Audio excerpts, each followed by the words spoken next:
batang 90s, mag-ingay! Excuse me! Dahil punong-puno ng saya ang reunion ng cast ng Ang TV. Kasama sina Alwin Oitinco, Jao Mapa, Lindsay Custodio at Rosel Nava.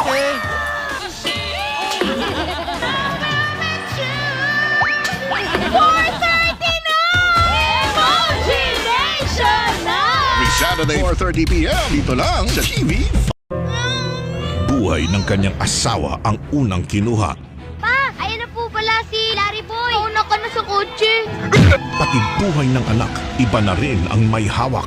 Napagkamalan ng anak mo, yung anak ko. Anong ibig niyo sabihin? Anak ni Teniente Medrano yan. Alam na niyong nagkamali kayo. Pakawalan na niyo anak ko. Tumbasan mo ng buhay ang anak mo.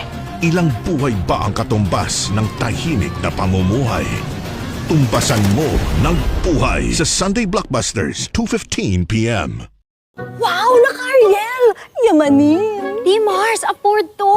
True! Sa Ariel Twin Jumbo Pack, one love! May dalawang sachet! Twin Pack! May dalawang sachet! Ariel! Doble na ba? Doble linis! Good day for a date.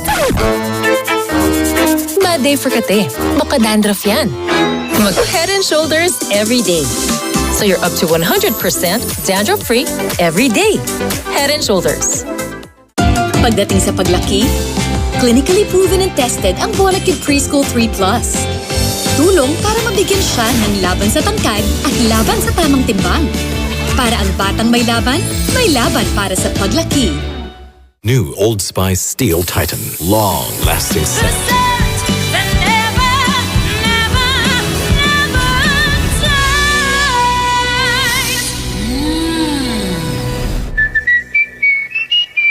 Tusok-tusok at pamamanhid na paulit-ulit, baka sintomas yan ng nerve damage. Neurobion may clinically proven B vitamins to help treat nerve damage at tulong laban sa tusok-tusok at pamamanhid. The Neurobion range. For a nutritious breakfast, give Milo energy. With milk, malt barley, and energy-releasing nutrients. I need my Milo today! Bring out the champion with Milo. May magic ang kamay ni Mami. Pag hinahaplos ako sa dibdib, poof! Kumagaan ang pagbubuko. Dito, mas nakakahinga na po ako. At dito, nababawasan po ang sakit ng ulo ko. Hindi ito magic. It's Vicks Vapor Rub. May eucalyptus oil. Pampaluwag ng plema para gumaan ang ubot sipon. At menthol, pampaginhawa sa sakit ng katawan at ulo para sa mahimbing na tulog. Vicks Vapor Rub. And try new Vicks Vapor Rub Extra Strong with 2 times menthol para sa iyong tough cough and cold symptoms. Nak, gaano ba kita kamahal? Ganito, kasi lagi mo pinipili paborito ko. Love ng kids ang taste ng Eden. May milk vitamins at calcium pa. Di tinitipid ang pagmamahal. Miss Barangay 105! Amoy na. Pag may microdirt, babaho. Tide, inspired by Downy. Tanggal microdirt para no amoy pawis. Bango na. Excited magpa-color today. Sisunog na buhok tomorrow? Not me. I've switched. Pantene Supplement Conditioner with Provitamin and Collagen helps repair damage. Kaya salon shiny hair ang nasa future ko. It's not luck, it's Pantene. Nakakamiss naman. Pero pag merienda time na, at home man o feeling at home lang, ang Trofam, laging magkasama. Pebbles ko, ang sarap ng feeling mo. Init, kaya ba ng Fabcon mo? Baho! Sa Downy, Bango! new Downy Antibac Spring Blossom. The only ones with Antibac plus floral freshness. Amoy Downy! 6 pesos lang.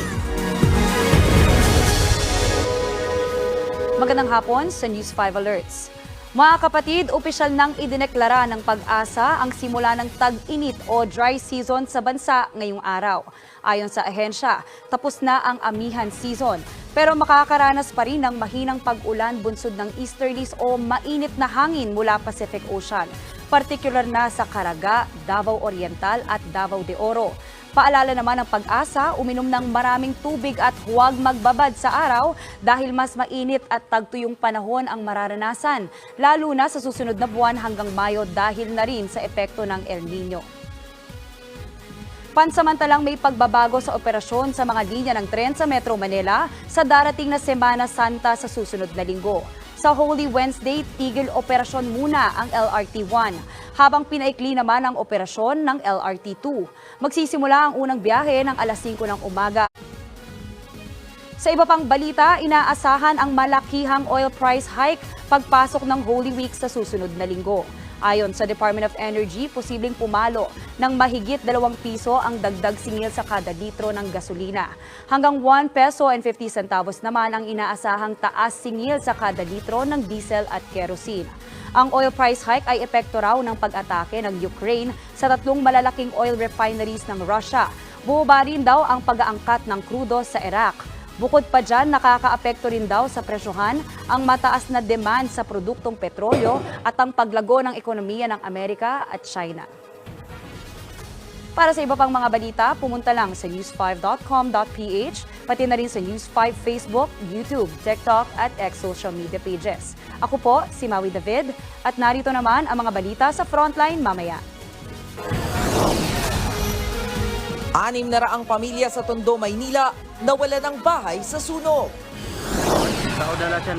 Magkakabarkadang nakainom umano na disgrasya sa overloaded na SUV sa Cebu.